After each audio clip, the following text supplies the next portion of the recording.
G'day mates, my name is Aiden King and welcome to My Normal Podcast. Today's guest is Janine Morcos. Janine is a pretty big time music publicist. She's likely to have been responsible for any of the marketing campaigns out of the heavy music world in the last 15 years. Having worked publicity campaigns for the likes of Paramore, Parkway Drive, Slipknot, Nickelback, The Amity Affliction, Bring Me to the Horizon, so many more.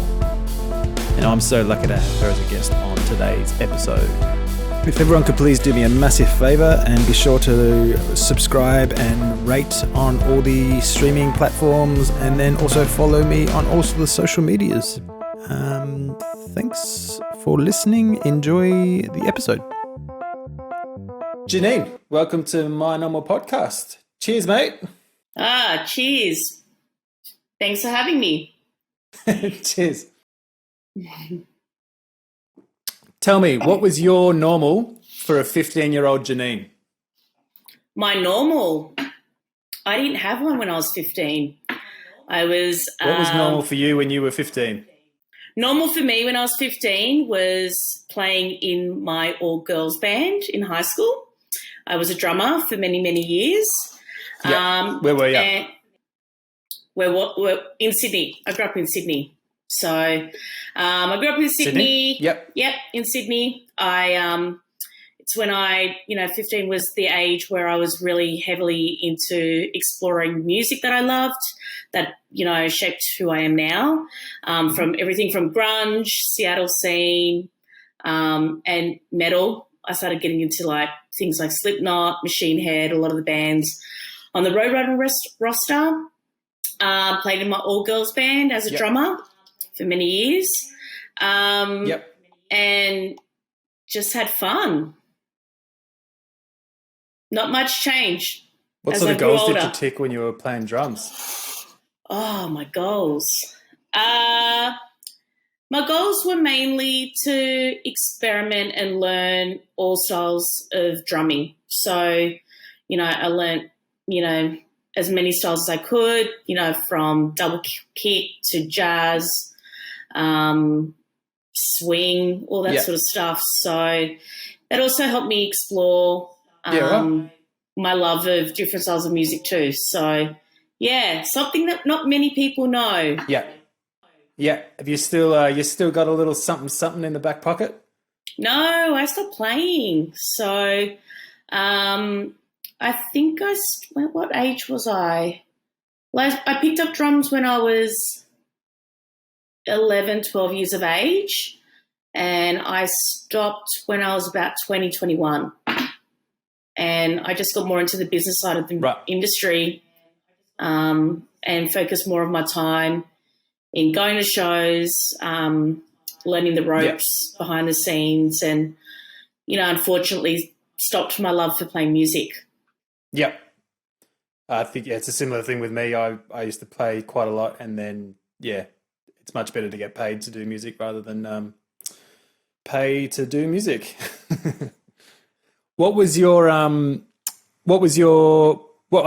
doing at 20? Were you still in Sydney, and what was sort of the pivoting point that made you sort of stop? Were you trying to study, or were you picked up a job? So I was already working in my first proper music industry job when I was 20. So I got the job when I was, I think it was 19 and a half. So I studied at JMC Music Academy, and I had applied to do a music business degree, and halfway through my second year, I was offered a job as a receptionist at a booking agency. So it was a country music booking agency and promoter, who had everyone from Keith Urban to, Lee Kernaghan, Adam Brand, Melinda Schneider, all those sort of artists. So I was working for them at the age of 20 as a receptionist, and I was with them for 3 years. So, I was this young punk rebel kind of chick with, fluoro hair color, working for, a country booking agency. And, at the age of 20, I was working with them full time. And, the Sydney scene, the music scene back then, I was going to shows, like 2-3 shows a night, 3-4 times a week, that sort of thing. And, that's what I was doing at the age of 20. Yeah, right. Did you learn some sort of unexpected skills working in a country booking agency, or was like being that metal chick sort of, did you have the scope of what you would be working on but sort of picked up some different techniques working in the country world? I think it taught me a lot about not being so judgmental and biased or naive. Growing up as a teenager, you stick to one style of music and it's that style of music, and that style of music is the only coolest music ever, So growing up in high school, metal was my jam, and grunge was my jam. And so when I started with this booking agency, I was like, oh, country music, oh, who cares about that? But it honestly opened my eyes to embracing different styles of music, which later on has helped my career, because I've always been so staunch about this is my niche, this is who I am, this is what I love. But that's not necessarily the case. I think you need to be well-rounded and you need to appreciate all styles of music. So I think that was the biggest thing for me, was not being so naive about what I was into and really be open about other things out there. Right. What was your first win? Oh, elaborate a little bit more in terms of win. Where you probably put your blood, sweat and tears into something and then it paid off in a big old handshake or a congratulations. Oh, gosh. I can't even remember my first one, but I think... Could you swap it out for your first fail? Oh my God. I think... Well, that's a tough one. I think probably I've had a lot of awesome wins, but I think probably the one that strikes me the most in my earlier years of being a publicist would probably have to be getting Amity's Chasing Ghosts album to number 1. It was the first time the band had signed to Roadrunner Records. I've always been an indie artist before that time. I had a hard time in terms of getting pressed with the band because I had not known previously the band had left a bad taste in a lot of media's mouths due to experience with dealing with them. So I think, a lot of my wins were getting a lot of their covers. They had so many covers back then. There was so many street press publications on the streets in every state in the country. So, managing to turn around people's perception on the band and realise that they are an awesome band. They are great to deal with. They redeem themselves and, release their first of many number 1 records, and one being on Roadrunner Records. I think that's probably a real big win. I think one of my earlier wins, absolutely. Great. What's I sort of picture that metal sort of writes itself, but I know that's definitely wrong. What were some of the challenges to overcome that sort of happened with birthing Amity back into a accessible spot to be in the media? Look, back then, I think around then, festivals like Soundwave were really taking shape, and we're starting to change people's perception of, the genre of metal, and that it's not a dirty word, and that you can have success and you can have careers from it. And I really do hope, I do know that soundwave really did change, especially media's perception on the genre itself. So I think it helped with bands like Amity Affliction and, all the other bands around that time to really show that, their hard work really did pay off. And therefore, the charts don't lie, and if, your coverage don't lie, and your radio support don't lie. So I really do believe, we had a lot of platforms and touring that really changed people's minds on the genre itself, and, people's perceptions of bands like Amity Affliction. When would you say, if either we're in currently, or when would you say the glory days of metal existed? I would say probably about 15 years ago, 10, 15 years ago, I reckon would be the glory days. Obviously a lot's changed in that time. Obviously metal has evolved into a lot of subgenres. It continues to change. Trends come back. Not long ago we saw new metal making a bit of a comeback, and, old school artists reforming. But I do think I would say about 10, 15 years ago would definitely be the glory days.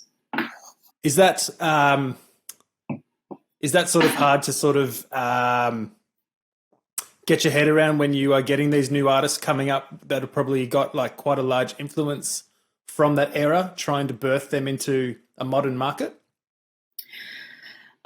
Look, it definitely is a lot more challenging these days. The consumption of music, how we consume music, how we discover new music has changed so much between then and now. We didn't have, your digital platforms like Spotify, and Apple Music and, Deezer and all those other platforms back then to discover new music, and back then when you were getting into a genre of music, you would see, who were the leaders back then, and that's how you got into your old school sort of historic acts. Whereas these days, discovery really solely, relies on your playlisting on your DSPs and who supports you, and how many views have you had on YouTube, and how many listeners do you have on Spotify every month.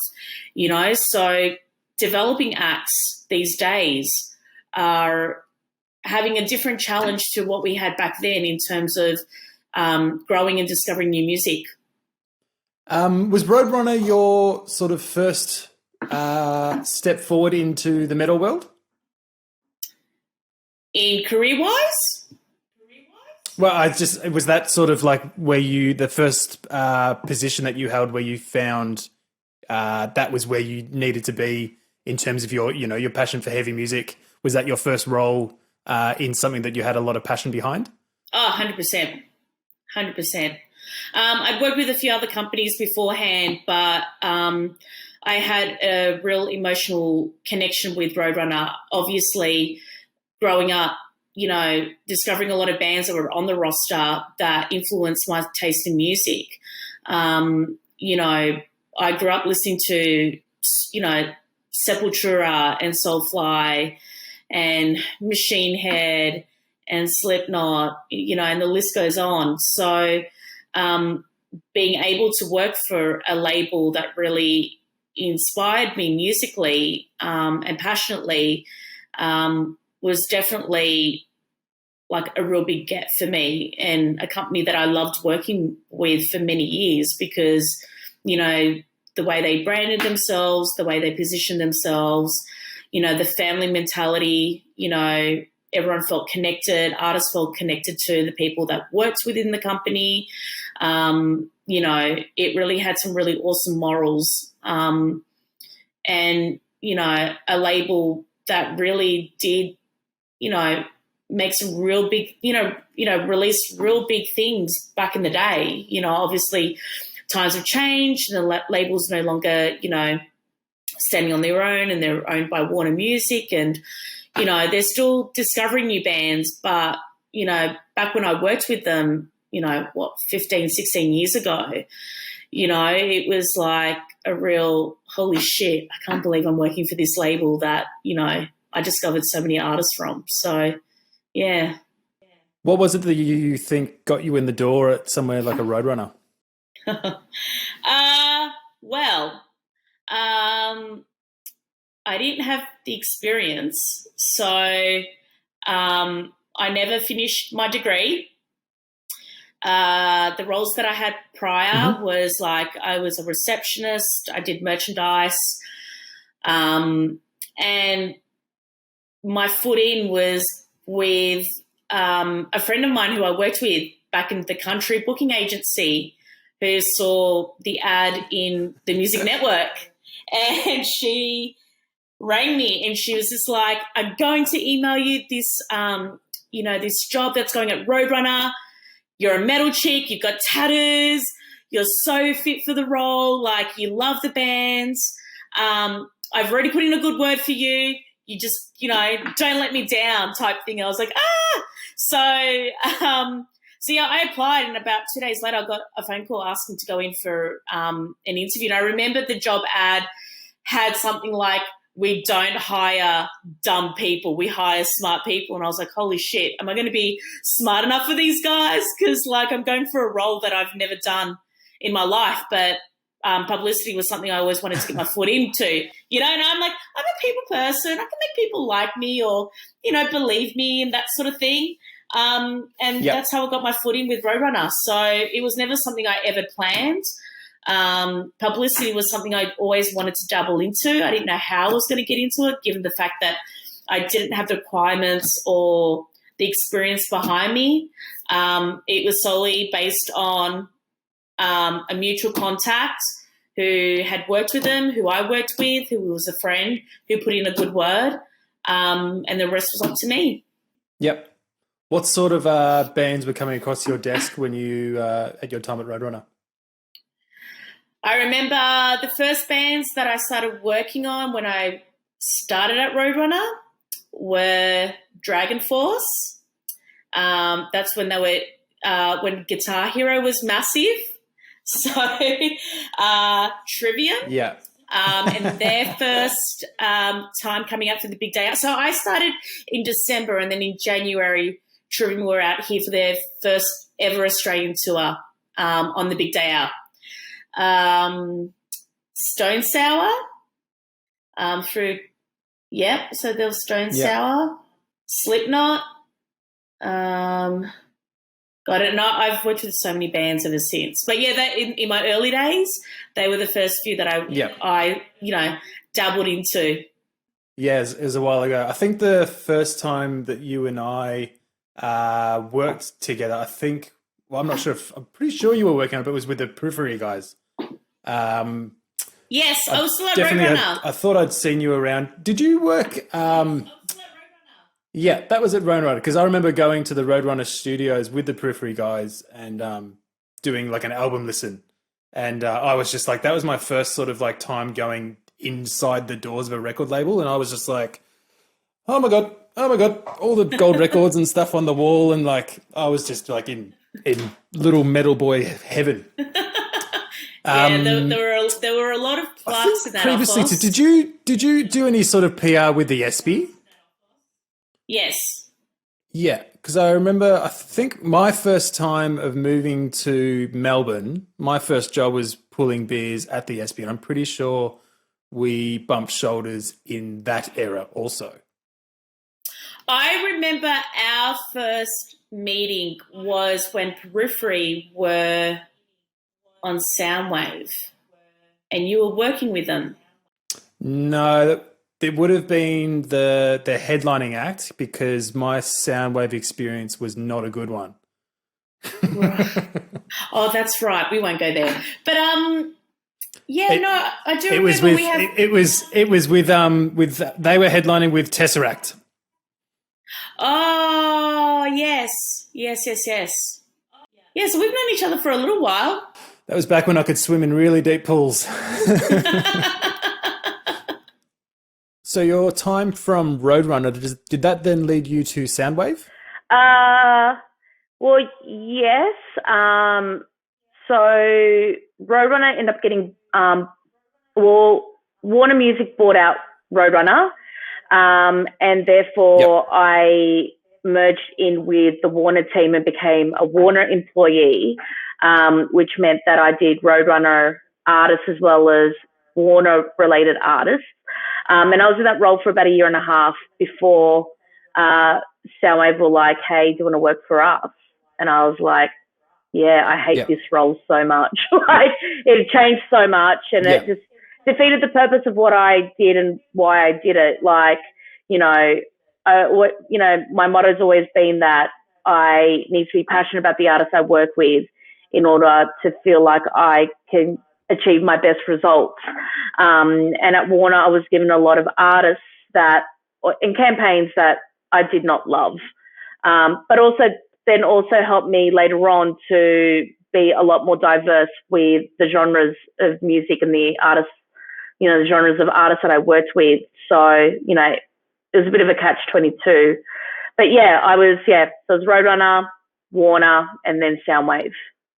Yeah. So the scenery pretty much completely changed from your everyday tasks at Roadrunner to when Warner bought it out. It just sort of turned into a whole new beast, did it? Oh, absolutely. My role changed completely. And I went from looking after national press to just very Melbourne-centric press, and rock press. Back then, like, Block Magazine was still in print, Hysteria was still in print. So, I still covered all those guys, but as a whole, my job changed completely. Yeah. And I imagine that Warner's position to purchase Roadrunner was just a Pokemon got to get them all sort of purchase, or was it they needed a heavy music arm? Well, back then they had already purchased a percentage of Roadrunner, and then Case, who was the founder of Roadrunner, just ended up selling the remainder of his share straight to Warner and got out. So, so Warner had already had a percentage within the company, and then they were given the opportunity to either take it all, which they did. So, which also then meant a lot of structural changes around the globe, which meant all standalone offices closing, getting rid of 80% of staff worldwide, and just integrating everyone within the Warner system. So it was massive changes. A lot of artists were let go, a lot of contracts not renewed, all that sort of thing. So yeah, it was huge. Sounds like not the right type of brutal. No, but it's what happens with, takeovers, Yeah. Did you get an opportunity to sort of, once again, sort of widen your horizons of the artists you were working with? At Warner? Yeah. Oh, totally. Like, I got to, who do I work with? I ended up working with, like, Deftones, Avenged Sevenfold, Paramore, Linkin Park. Huge. Yeah, so, and then other things like Charlie XCX in her early days, she's massive now. 21 Pilots. God, who else? There was a whole bunch of artists that I probably would have never worked with at Roadrunner that I got to at Warner. So, yep. For me, I mean, doing what I do in production management, it could be a drag queen or it could be a metal band. My techniques, either to my detriment or to my advantage, don't really change that much. But how is it going from the metal world in publicity to doing the pop world? Is it a similar sort of context? Do you sort of get more access to a wider range of media because of its more accessible genre, I guess? It just depends on the artist, their status. It also depends on the access with the artist that you have too, the story behind the artist, the angle. There's so many different things, but I approach every campaign in the same manner, but I just target the appropriate media for that artist, where, the pop world is quite broad, so you can go into your mainstream media and you can go into your pop and your little indie sort of worlds, whereas metal, you can double into the mainstream world to a degree, depending the size of the artist. But there is also so many genre-based radio shows, genre-based websites and blogs and podcasts, that there is such a huge community when it comes to the metal world that metalheads live, breathe, die metal, and they're so passionate and they're so passionate about the scene that you're always going to be embraced with open arms. Whereas, a pop artist takes a little bit more work than that. Yeah, right. Interesting. How was your time at Soundwave? I had a good time at Soundwave. I was there for 18 months. I know everyone has different... What era of Soundwave was this? Was this towards the end of Soundwave, or was this during the time it was running? I guess. It was probably, I was there towards the end of it. I was there for I worked on the last two ever Soundwaves. Right. Yeah, whatever year that was. Every year is such a blur. So I did the last one where it was the 2-day one, which had Slipknot, Manson, Smashing Pumpkins, that lineup. And then I did the lineup before that. So it's towards the end. And, I ran the label, Three Wise Records. So I did everything for the label. I did publicity for all the tours. And I helped with the I wasn't the lead publicist on the festival, but I was the backup publicist, helping here and there. And I joined them when probably 2 months before the Vans Warped Tour. So that's when I started. How was the pace of the work compared to sort of, I don't know, I imagine sort of like your time at Roadrunner and Warner, I don't know, is doing publicity for a festival having you more on the road sort of thing, or is it still typically at a desk? I traveled more at a label. I traveled more at let me say that again. I traveled more at a label than I did at Soundwave. So at Soundwave, so Soundwave, I would only travel on the festival, so once a year.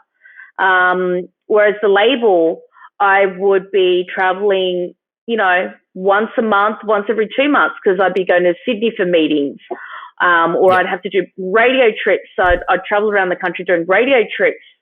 Or if an artist was out for a tour, and you had to coordinate, their press on ground, you had to be there to coordinate it. You couldn't leave it up to someone else or a tour manager. So I traveled way more working for a label than I did at Soundwave. But, in terms of hours and dedication and commitment, it's the same thing. The workload's always going to be there. And a publicity role is not a 9-to-5 job. You can't just switch off after 5 p.m. and go, I'm going to have the night off. You're working with international clients and artists. And so our evening is when they start waking up in Europe, and therefore your emails are coming through. You're waiting on answers on, interview time or ground schedule approval or, press release to come through or music to come through for an announcement. So, you would be working around the clock. So therefore, when I went to Soundwave, there was so much work there, but I've been such a workaholic for such a long period of time that the amount of work I did was the same sort of balance. It was just learning to have a work-life balance, which is something we all struggle with. It's not something that we can all successfully say we have a balance, because we don't. We work in the music industry, and as a publicist, you're always on call. So, the workload was the same. Travel was a little bit different, but everything else was quite similar. Yep. Have you got some highlight memories from your time at Soundwave? Oh, there's been a lot, I worked on some really great tours. Even working on grounds, and the team that they always built around it is like, family vibes. So when you're having a crap day or something didn't go, as according to plan, you've got that support. So, my time there wasn't for very long. I was obviously there for 18 months before, I was given another opportunity. So, but my time there, I had a pretty good time. Yep. So the opportunity, you moved on to cooking vinyl? Yeah, I did. Yep. So your departure from Soundwave didn't allow you, like you didn't have any sort of difficulty towards the end of Soundwave. I mean, the rippling effect from Soundwave, and nothing touched me, so I've got nothing to really comment on it. But the rumors are that a lot of people weren't paid and that sort of stuff. Like your departure was a smooth takeoff. Yeah, it was. We all left on, we all left on, great terms. There was no bad blood. There was no animosity. Obviously I still work with a lot of people that I worked with at Soundwave. I've run into a lot of people, and I believe that, you should always leave anywhere you are on good terms. And Absolutely. with every job I've been into, I've never burnt, my employers or the people I've worked with. I've always done my best to ensure that I've done the right thing by them and by myself. So the same thing applied with Soundwave too. It was just like, they understood that, I went to Soundwave because there was the opportunity to grow as a label manager as well as doing publicity. And up until that point in my career, I've only done publicity. So I wanted to dabble into label managing. I wanted to know what it was like signing an artist, getting parts to put into production, getting the sales together, the marketing, putting everything together from start to finish. And that's, some skills I wanted to add to my resume, because I was like, if I've got the opportunity now to give this a crack, I may as well, give it a shot, because publicity is always going to be there. But when am I going to have this other opportunity to learn label managing? So I took on the role, but, I soon learnt that I love publicity and that's all I want to do. And my heart really wasn't in label managing, it just wasn't really for me. So to then move on to just a full-time publicity role, everyone understood and they got it, So, I left on, good terms, and I don't have anything negative to say. Yeah, it sounds like they looked after their family, through thick and thin. And what I imagine, like Soundwave was a thing that sort of, they flew really close to the sun, and they brought all these artists to Australia that probably no one else could, and no one else really has been able to do since. Like, good things and download on those sort of things have popped up, but these guys paved the way. And like even when you said that Manson and Slipknot and all these people were in town on the same day, that just seems so foreign to me that we could have all these people in the same country at the same time. Like it's such a rare occasion, and they were the people who did that first. And when you're flying that close to the sun, sometimes you get burnt, and unfortunately it had to go down in a ball of flames, from what I imagine. Well, when you're building a festival that big, that grows so big, like up to 100 artists in one day, that's just insane. It's bonkers. But he lives, breathes music, and he saw an opportunity to showcase heavy music when other festivals barely dabbled into it, and he saw a market for it, and he went for it, and it grew so big. Like, to have Metallica headline your festival, you know, like, that was the biggest year in Soundwave. And obviously, by the end of Soundwave, the market was so saturated by so many niche festivals too that a lot of them weren't coping, you know. And at that time, it wasn't just Soundwave that could no longer exist. There were so many other festivals as well, which then paved an opportunity for boutique festivals. Hence why, you know, the smaller indie festivals were starting to take off, you know, because all of these big, massive, giant ones could no longer exist. And therefore, it changed the touring landscape, you know, and it changed the festival landscape. And, you know, it gave, you know, we had a bit of a break for a few years in terms of the heavy world with festivals. And then, you know, now, you know, well, obviously pre-COVID, you know, download, you know, started to kind of come into play, and, you know, try and, you know, start something again. And then you have Good Things Festival, which is, you know, a similar vibe to Soundwave, but at such a way more, you know, smaller scale. And it's something that we needed. But I think, you know, the break was good. You know, it sucks. You know, Soundwave and all the other festivals ended the way they did, but it allowed for things to change, and for festivals to actually still exist.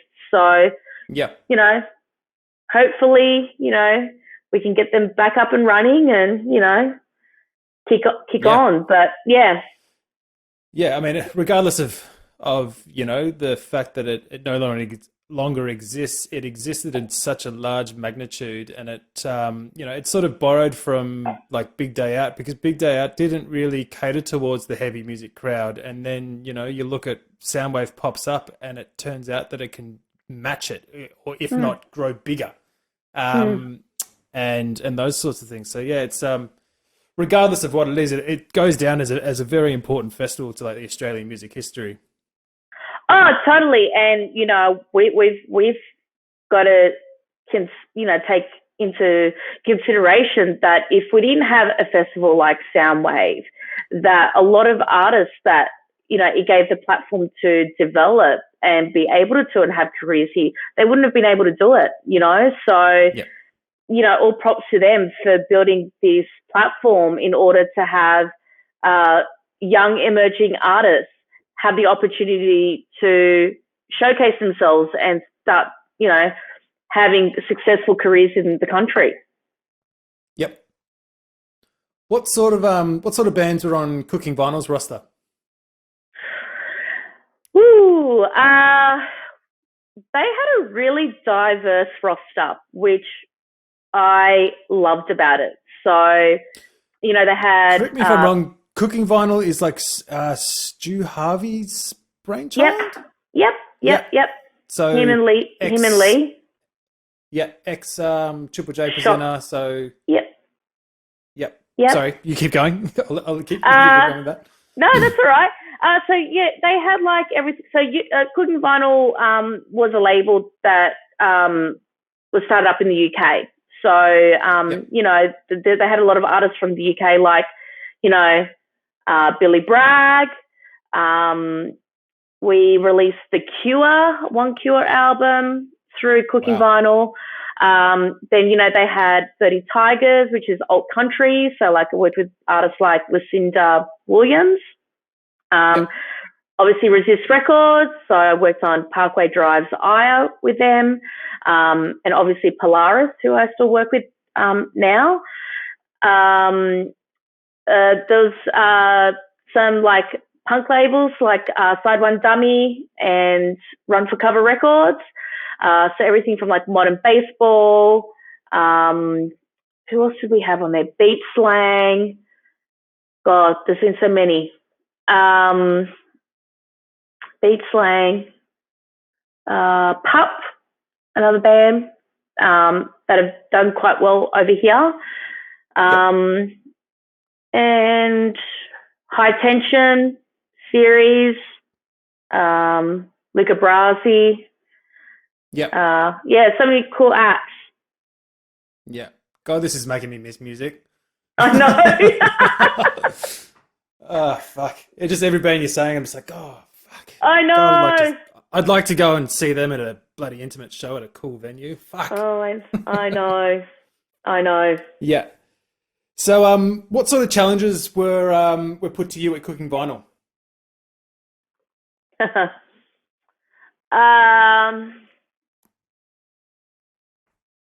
Being an indie label, the volume of work, and the expectations, and the lack of support probably were my biggest challenges working there. Absolutely.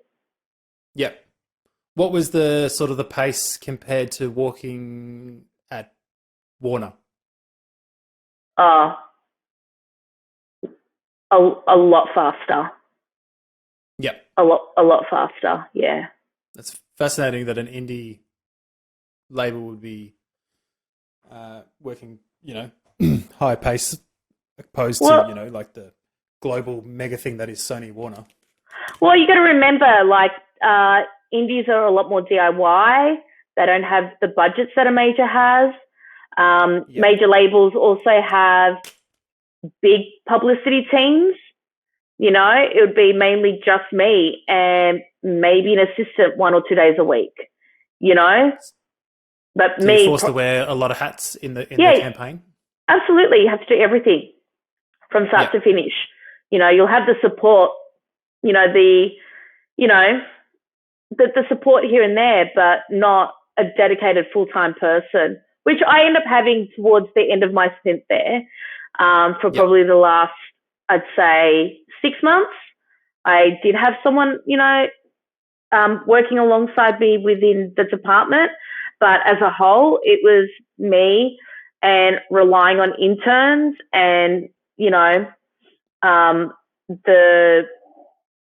casual support stuff that I had, but which also meant, way more hours, way more reporting, way more everything. So the pace was a lot faster, but, over my time, when you work on, multiple campaigns at the same time, your pace is already fast as it is. So you do get through more than what a usual person does. But, your hours are way longer. That's for sure. Yep. Were you still kicking big goals like you were at all your previous roles? Like now? At Cooking Vinyl. Like, so from Cooking Vinyl backwards, were you still kicking the same amount of goals? Yeah, I think so. Always, I strive to push myself. I always want challenges.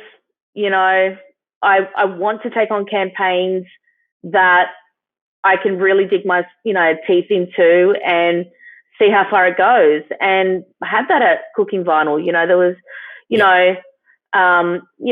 Parkway Drive, their first ever #1 with Aya. I got to work on that campaign.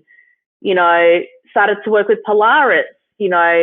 Resist signed the band, and they'd never really, they'd only had released an EP before signing to us, and the success we've had with them, like even on first album, like never did we ever think we'd get like a feature album on Triple J, and covers, and the amount of love and support that we did on album #1. How old were they when they got picked up by Cooking Vinyl?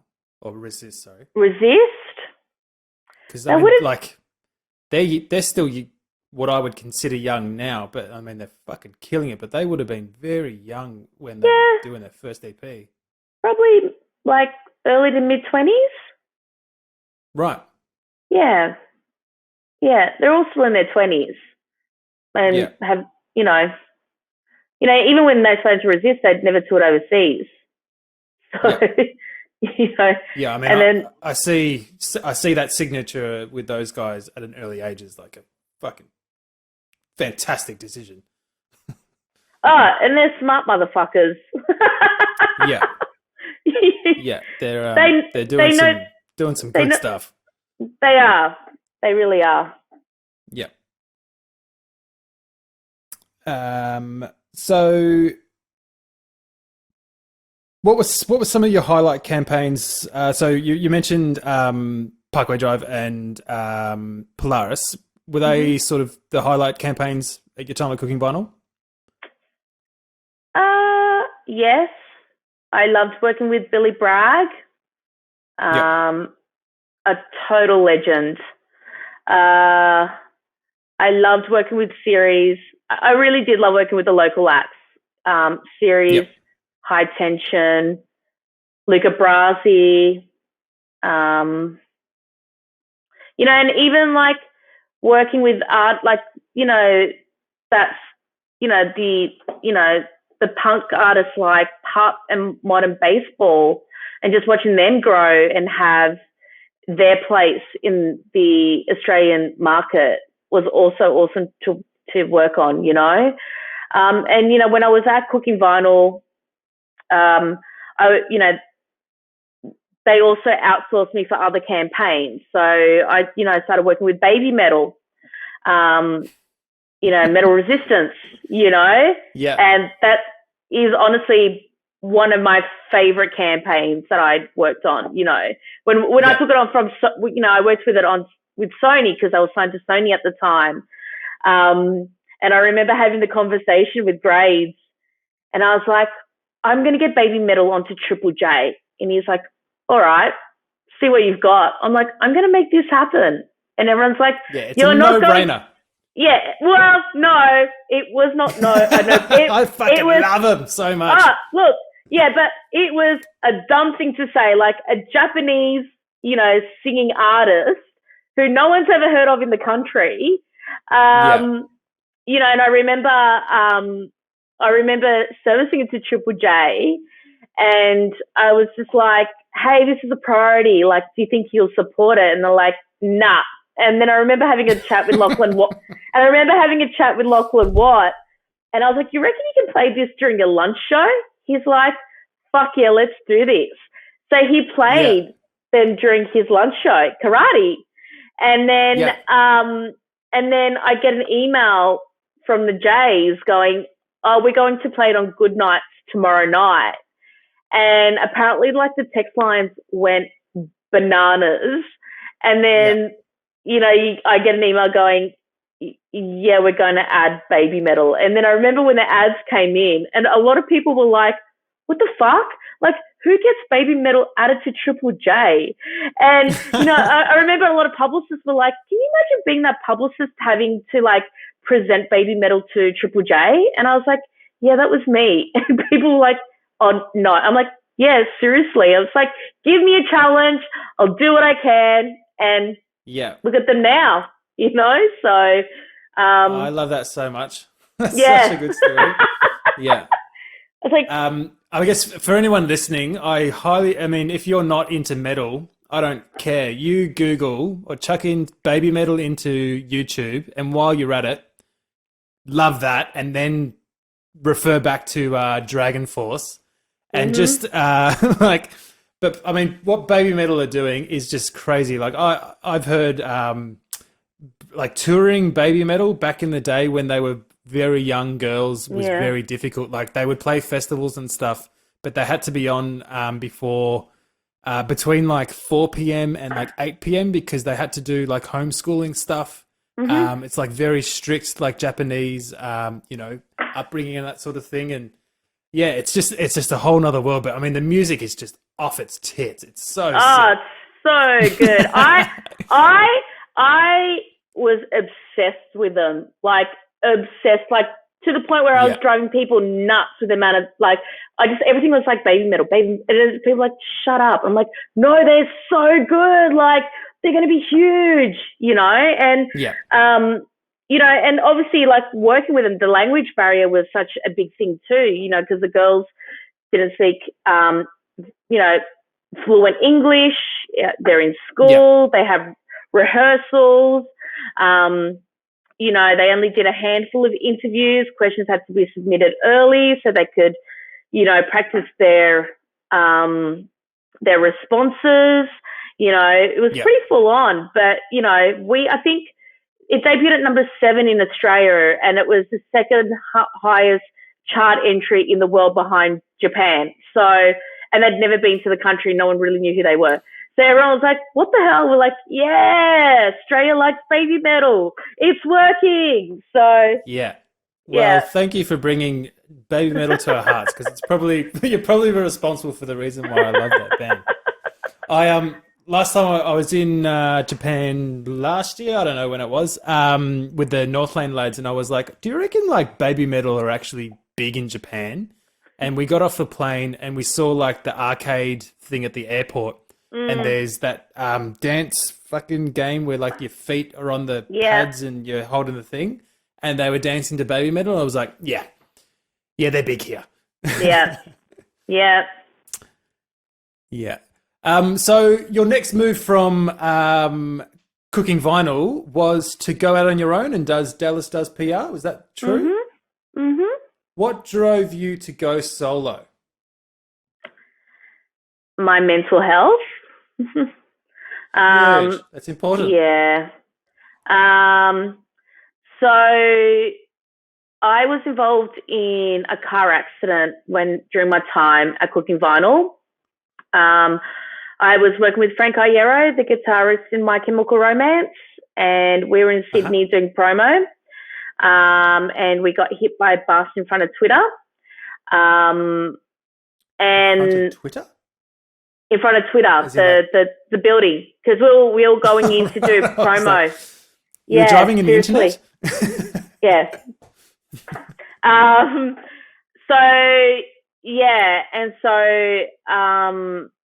That had a massive toll on my mental health.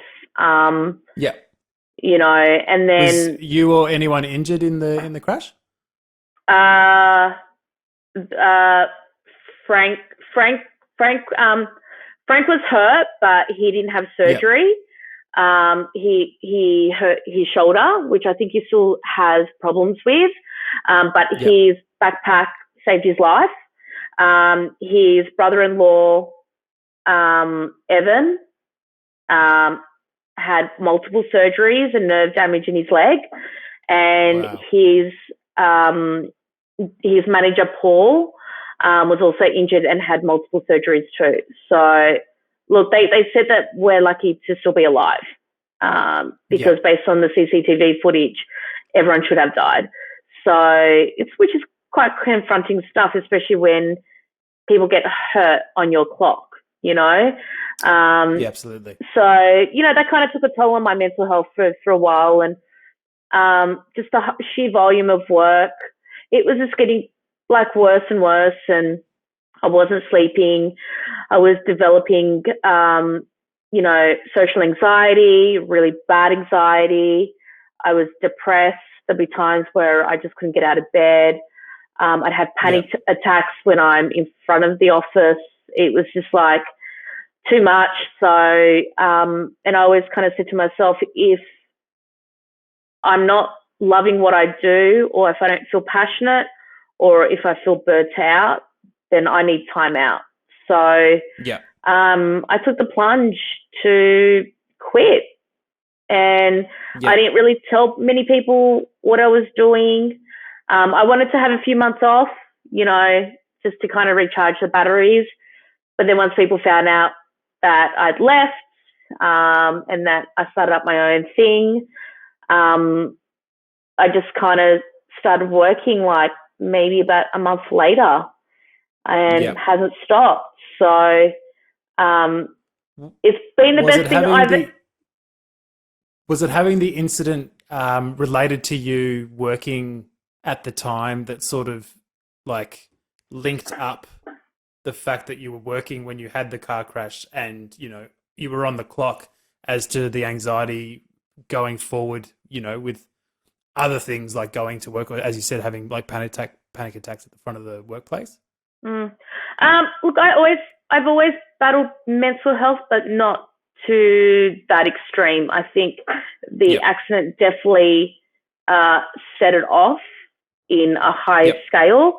I've always battled it, but I've always learnt to manage it, know how to deal with it, know my triggers. You know what I mean? Like all those sorts of things. I've always been so very well aware of it that it's never affected my workplace.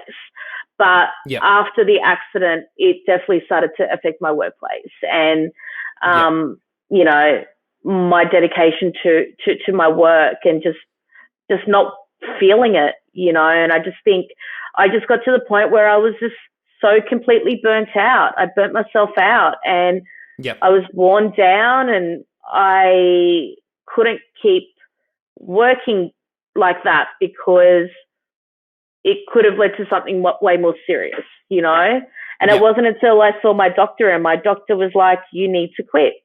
Yeah, it came from my doctor. Like I just would refuse to accept it. I'd be like, no, I'm going to be fine. I'm going to be fine. This is what I've signed up. Resignation slip. Yeah, pretty much. This is what I signed up to do, you know? Like I signed up for, you know, this career and I was always willing to give everything I had to give for it, but it got to a point where it just was too much. So, yeah, basically that was what led me to do my own thing because I was like, if I don't try this now, I'm never going to do it. And if I already have built a name for myself, then I'd be silly to start working for someone else if I'm not doing it for myself. You know, like what's the point of working for this many years with so much dedication and passion that if I don't reward myself for my hard work? So I started up Dallas Does PR. Yeah, that's awesome. I mean, I feel like if you and I were to trade shoes in that situation, like I've had friends of mine, you know, killed in car crashes from touring and all that sort of stuff, and it's a really like when you spend that much time on the road, it's an unfortunate thing, but you know, it likens your chances of getting into those scenarios. But I mean, if I was in your position as a freelance contractor, there really isn't a support system to bounce some ideas off and have that support that you need to battle those mental health aspects on, you know, battle scars that the industry can give, whether that be a physical car crash or whether that be, you know, the social anxieties of working, you know, every day in a high paced environment. It's a really difficult thing to sort of challenge yourself.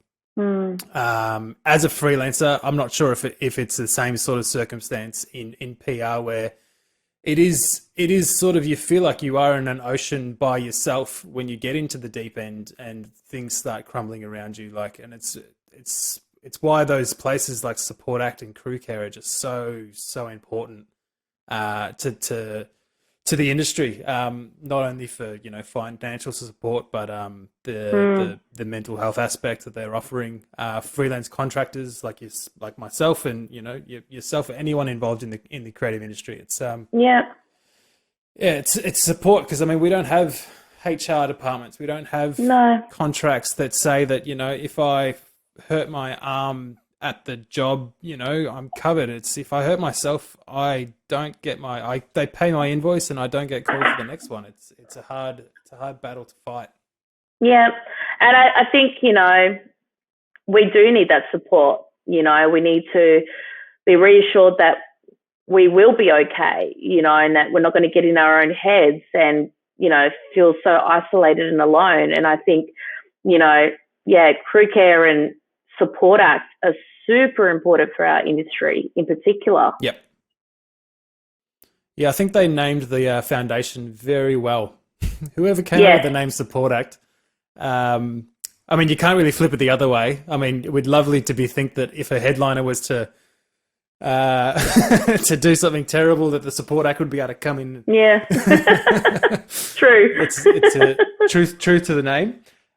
So it would have been a pretty daunting decision to finally, I mean, how long had you been working in PR before you decided to go solo? Like 13 odd years or something. Yeah. So had you had this in your mind even from the start that one day you'll be doing your own thing, or did you always have the band in mind, or did you ever have the plan of going solo? Hell no. No Yeah. way. I'm a person that needs stability and structure. And going out on your own is none of those. And I've never seen myself as a business savvy person, you know, like I'm not great with numbers. I'm not great with budgets. I'm not great at backing myself. So I undersell myself, you know. So for me, all of those things were really scary because I'm like, you know, can I actually do this?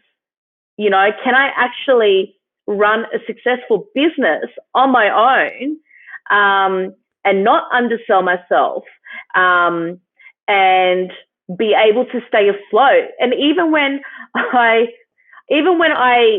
started up my business, I also signed up to be an Uber driver because I was like, well, if I'm not going to make the money, if I'm low in cash, I've got this backup. And I had friends going, you're a bloody idiot. And I'm like, what do you mean? It's like support. And they're like, you're a bloody idiot. You're not going to need it.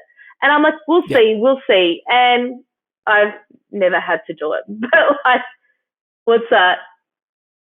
Oh, you too.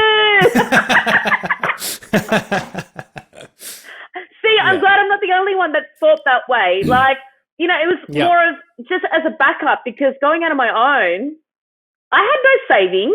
Like I left my job, had no savings.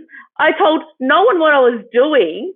And I was just like, what if no one wants to work with me, you know? Because I left so broken and so battered that I was like, maybe I suck as a publicist and no one's going to work with me. And it was all a bloody lie. You know, I had already stopped taking on new clients within 2 months of my business, you know, and all of it was basically people coming to me going, hey, we want to work with you again, you know? So I was on a retainer with Sony when I was at Cooking Vinyl, and Sony were like, we're coming with you. So, you know, I had already, you know, my first year of business working with Andrew WK, Judas Priest, Slash, that's freaking all these, but you know, it's stupid. Like you think about it and it's so stupid, you know, to think that I would even think that I couldn't do it.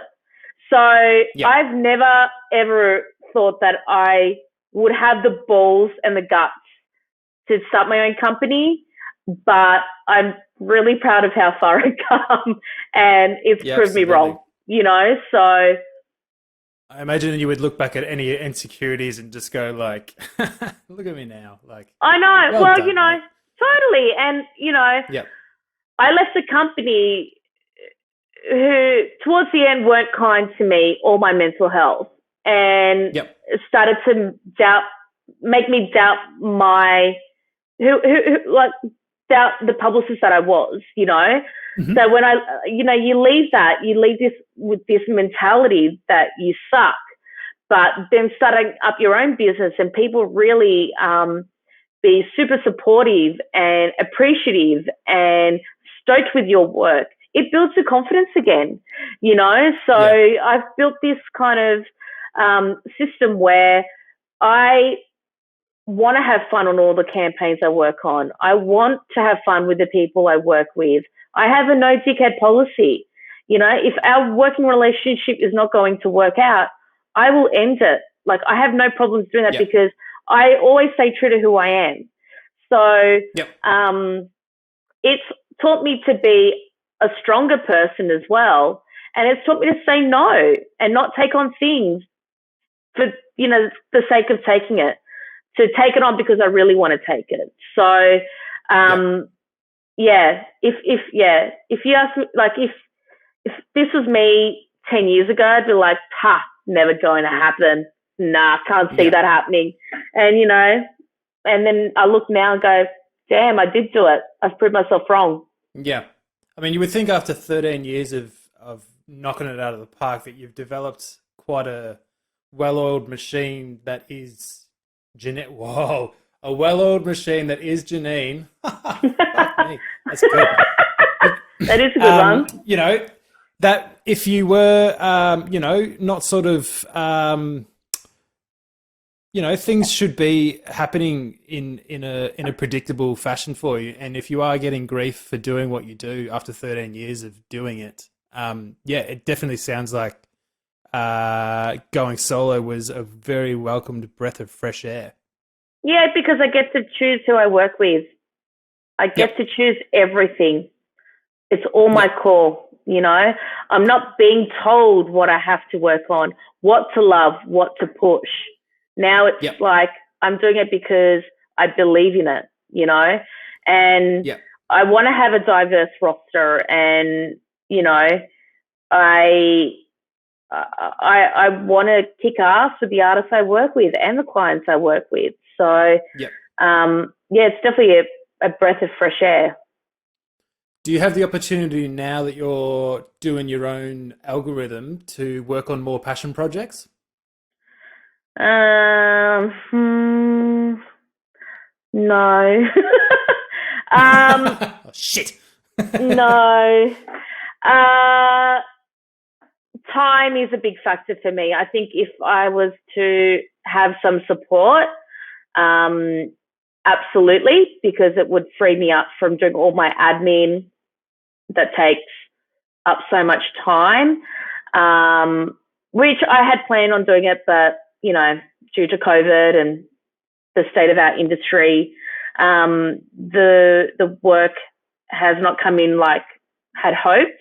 But, I'm grateful that I have worked this year and I still can stay afloat and I can still work on campaigns, which I'm super grateful for. But I think if I did grow a team, absolutely, I'd take on more passion projects, because I'd have the time to be able to devote to them. I still have some, but they're at such a different degree, so, hopefully in the future. Yeah, so it's definitely on the horizon to sort of get that team behind you to build Dallas Does PR? Maybe. I don't know. I hate being a boss, I like my own freedom. I like my own structure, That's all the stuff that I am very comfortable with, and something that I probably should get out of the box with.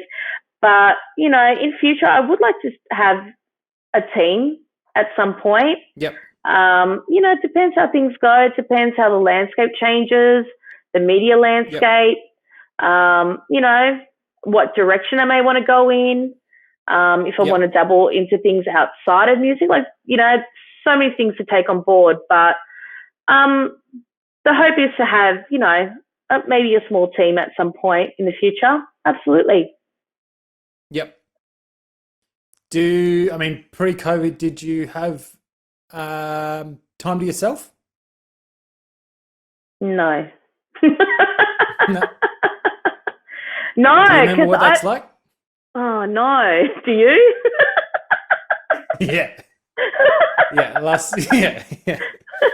Yeah. I was saying to a client the other day, I actually don't know what life was like before this. I can't remember it. And being in lockdown for so long, and me personally, I live on my own.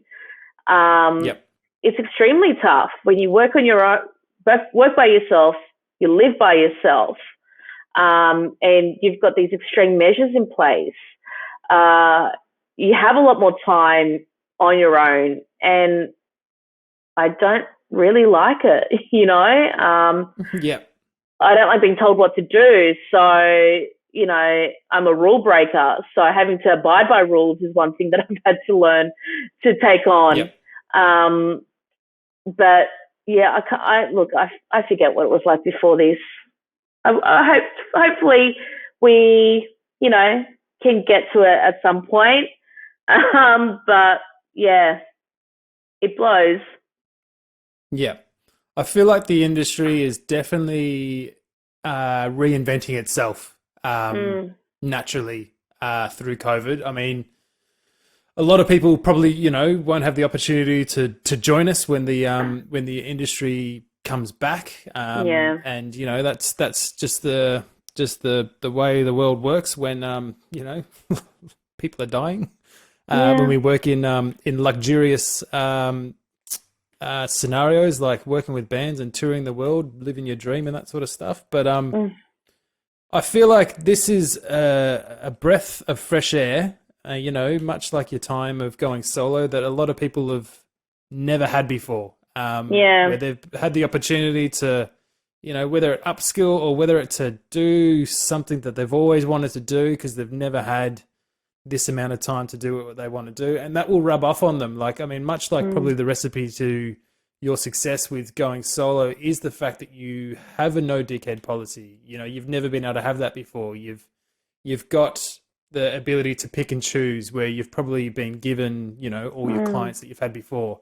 And that probably rubs off and is your recipe for success because you're doing your own thing, and that, you know, you've got a fun environment to work in, and it, you know, PR is good things.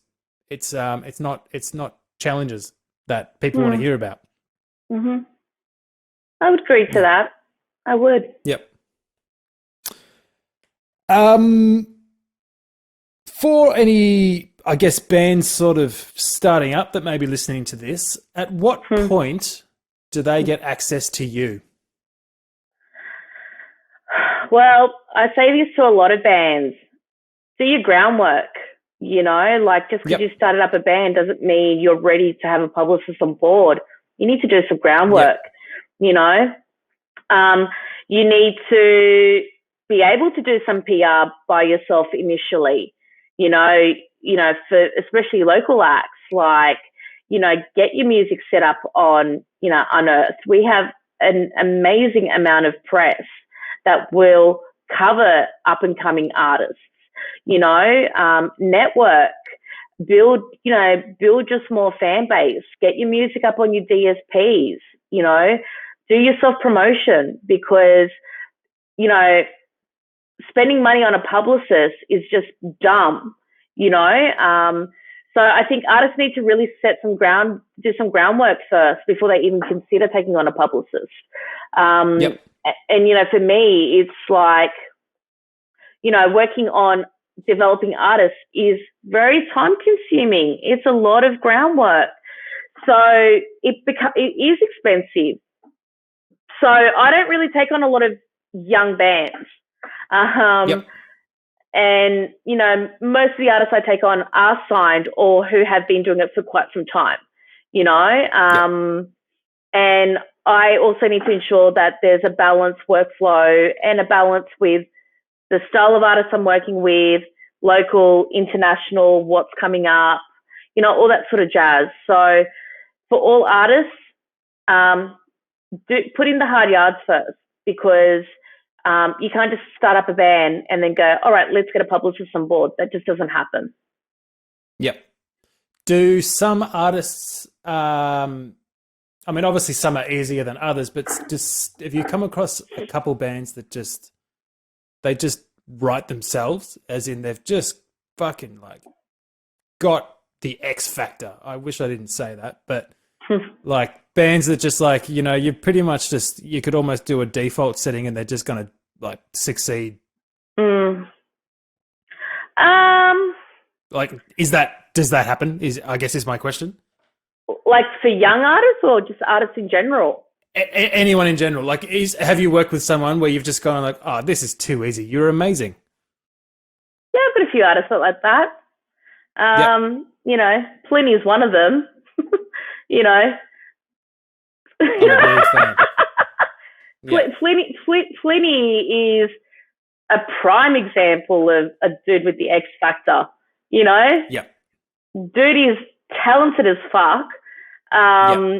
You know, he released that song on YouTube today, and it just brought a tear to my eye because the last gig I was meant to have before COVID was doing front of house on the download stuff, and I was like, that feels like just yesterday. I know. That I had the opportunity to just like mix Pliny on download, but just like that's honestly like if I could just have one gig in my life, which was just Pliny, where I could just tour the world, where just everyone just going, how good is he? And also to, as a front of house engineer, having Pliny coming back at you just makes me look good because they're all just incredible. But like, I know. Yeah, totally. Like if I was to ever describe a passion project that I don't have, that I wish I had, it would 100% be Pliny. Yeah. Yeah. Look, but he's also a prime example. He does everything by himself. Everything. You know, and he's not someone that's had to build a team or get a label. He does all of his stuff. And I came on board, when was it, like 3 years ago, 2.5, 3 years ago. And he really didn't have a publicist before that. You know, he'd been doing all of his shit by himself. So he's a prime example that you can be successful if you put in your hard work and do the groundwork, you know.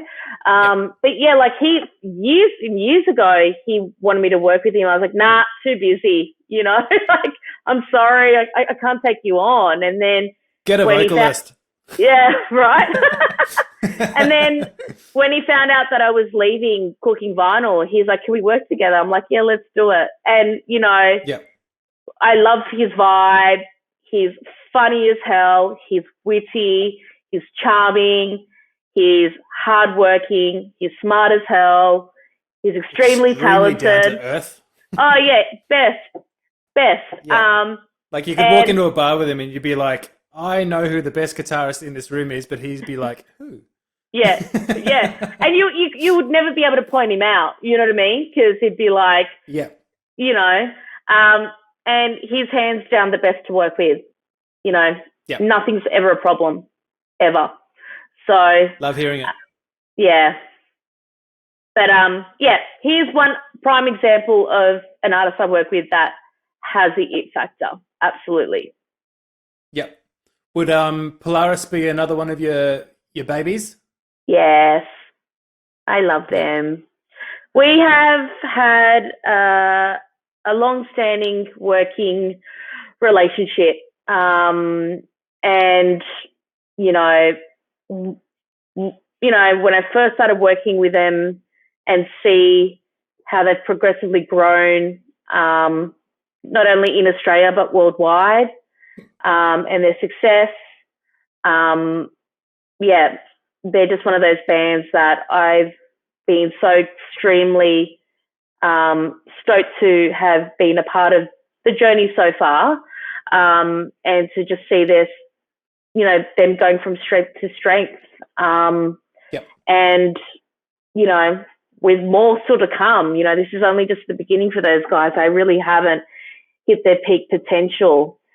But they're also a band that have done the groundwork and put in the hard yards, understand the business side of things. They know how things work. They get involved. You know, things that people should really take on board, and not just rely on a manager to do the work for them or do the deals for them or whatever it is, you know. So they're all very hands-on. And, you know, also co-manage their own band too. So, you know. Totally.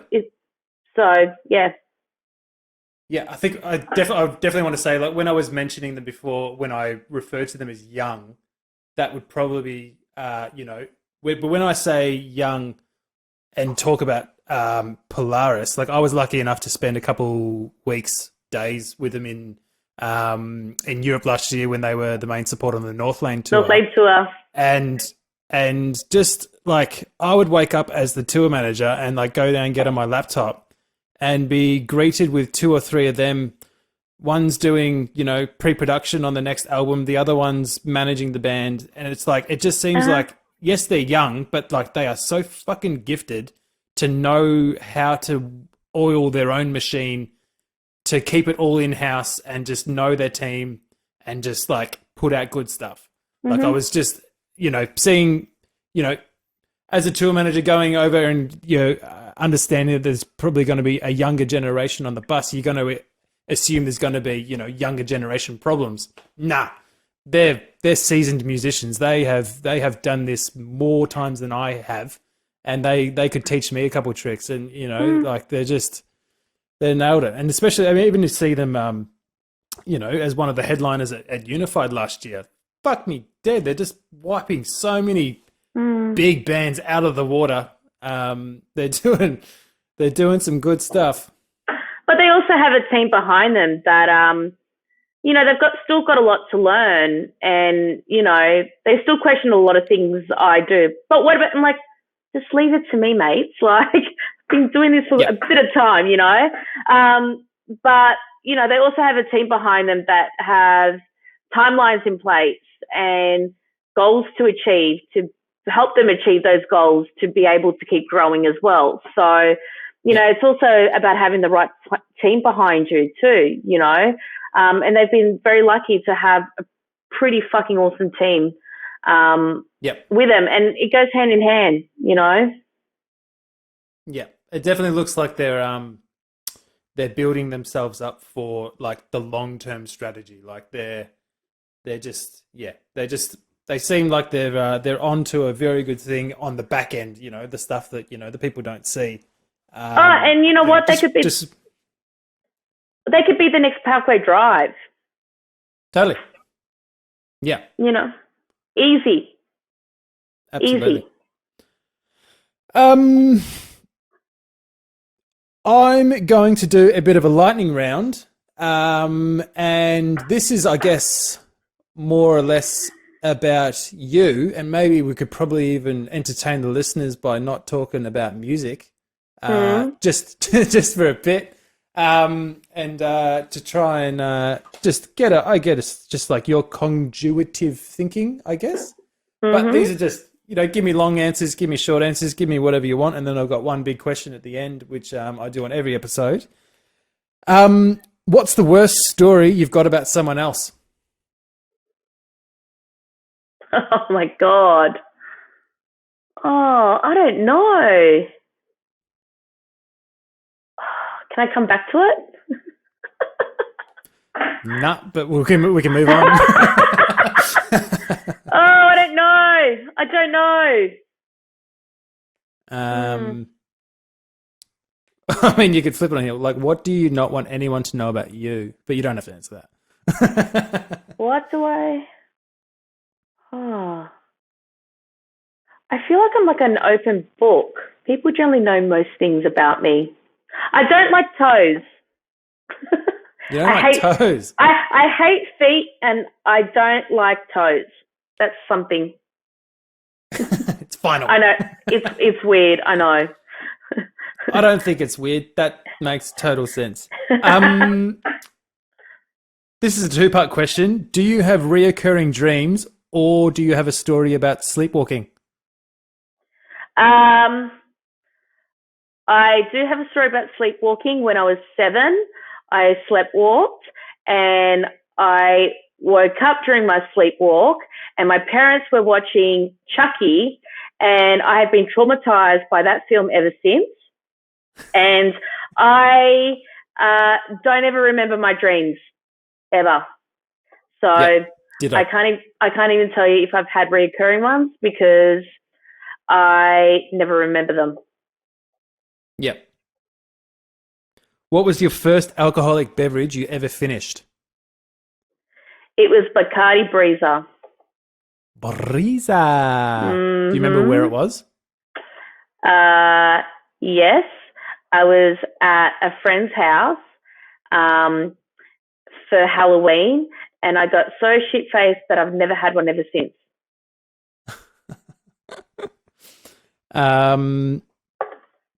Do you remember your first... Well, can you think back to what your first memory was? Oh, shit. Nah. I have the worst memory. Oh, God, I don't know. I have the worst memory. Actually, I remember my first day of kindergarten.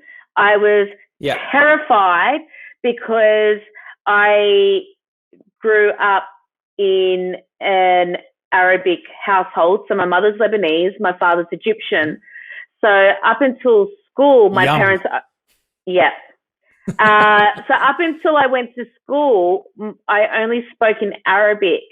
So my first day of school, people speaking in English, I didn't understand anyone, and I cried and I was terrified. And that's probably my first memory.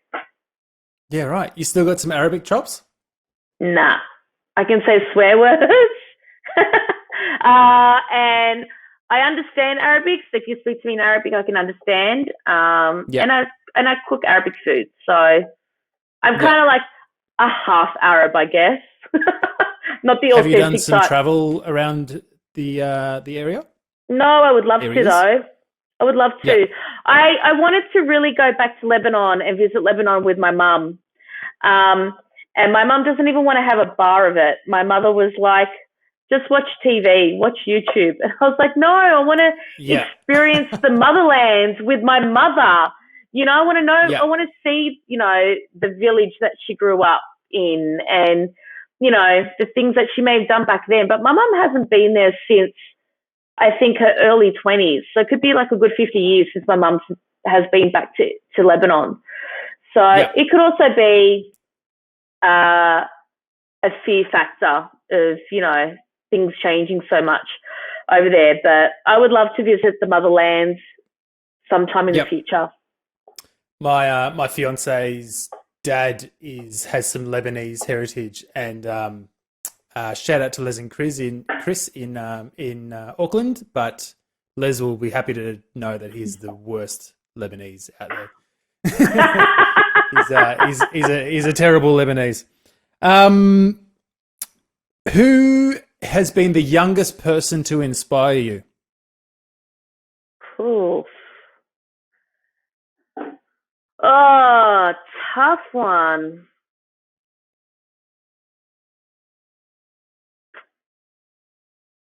I really don't know. Or even just who's your biggest inspiration? My biggest inspiration is my mother. Cool. Yeah. Perfect. Yeah. Most explored destination? Like travel-wise? Yeah. Japan and the US. Excellent choice-ish. I love Japan so much. Oh, me too. Where's your next holiday? Oh, fuck, who knows? When are we getting out of this? Yeah. Providing Daddy Andrews is just like, hey, Janine, you're all good. Everything's all sweet. Where do you want to go? My shout. Oh, God. No, the first thing I want to do is visit my mother in Sydney.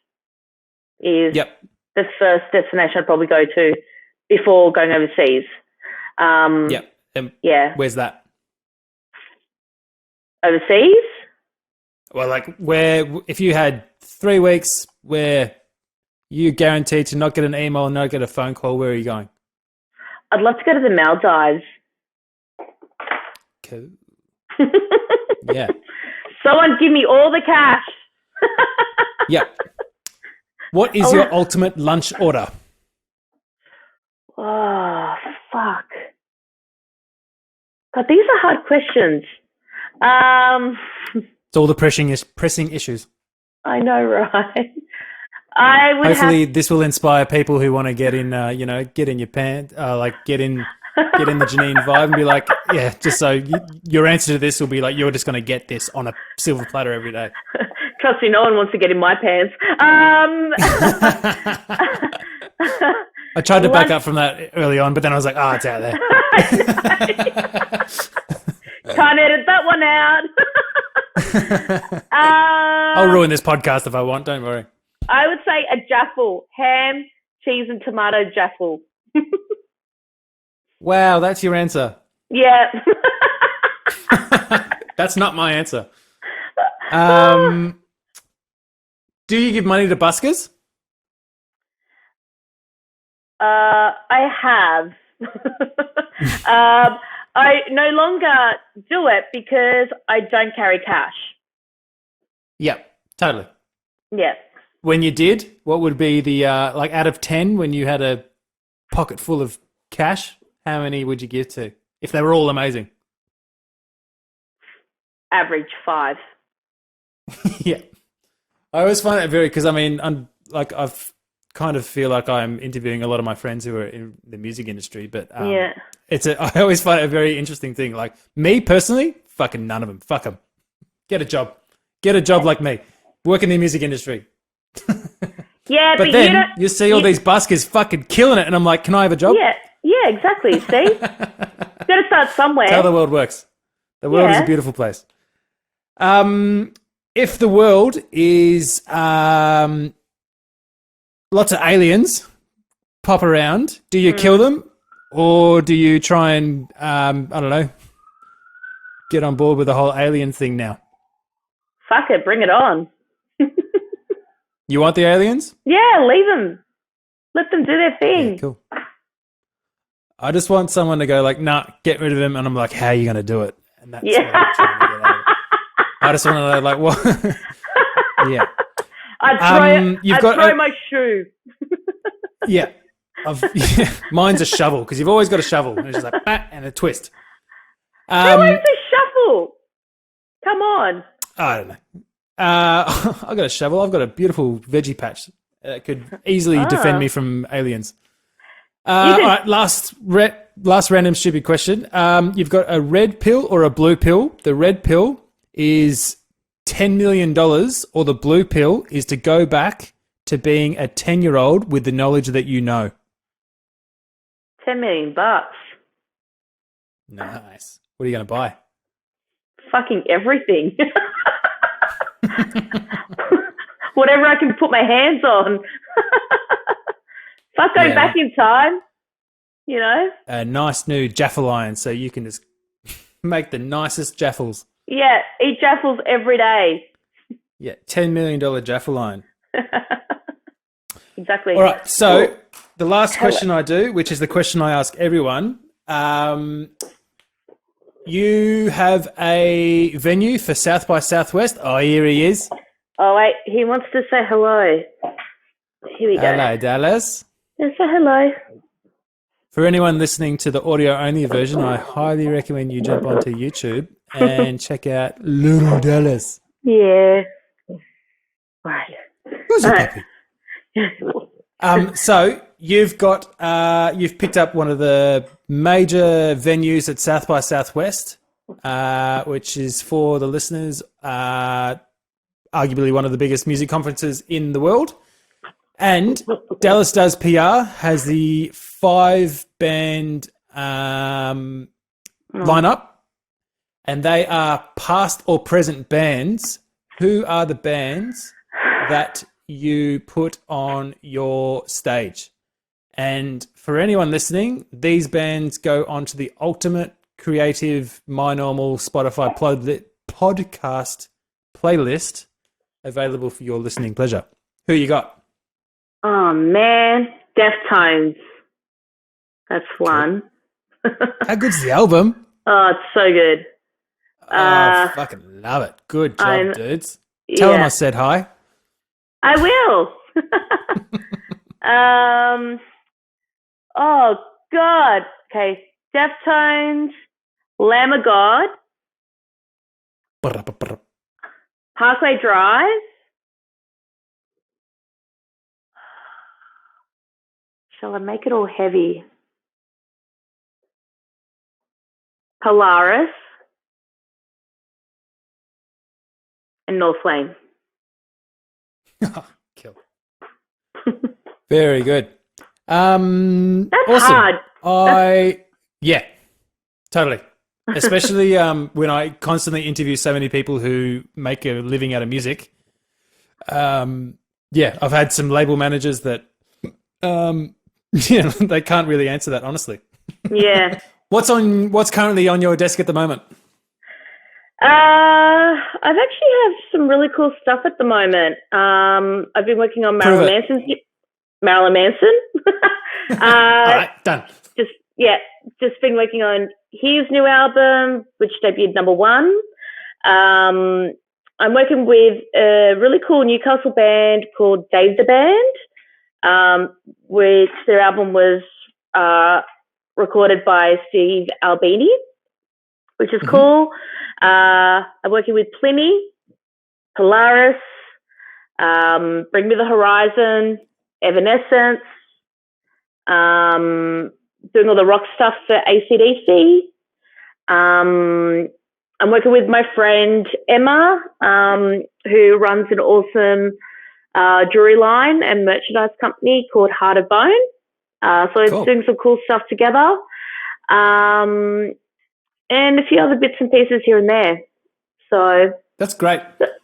How's, like, without like going into like a COVID response, like, what's the market like for a publicist during COVID when the obvious, you know, nobody's happy? How do you? What's it like delivering publicity to a world that's pressed pause? It's extremely difficult. You know, obviously budgets have shrunk. Therefore, you know, there's not the amount of money that you can support media with in terms of money. Therefore, you know, they've got limited resources and coverage for your acts. So getting coverage with your acts is quite limited.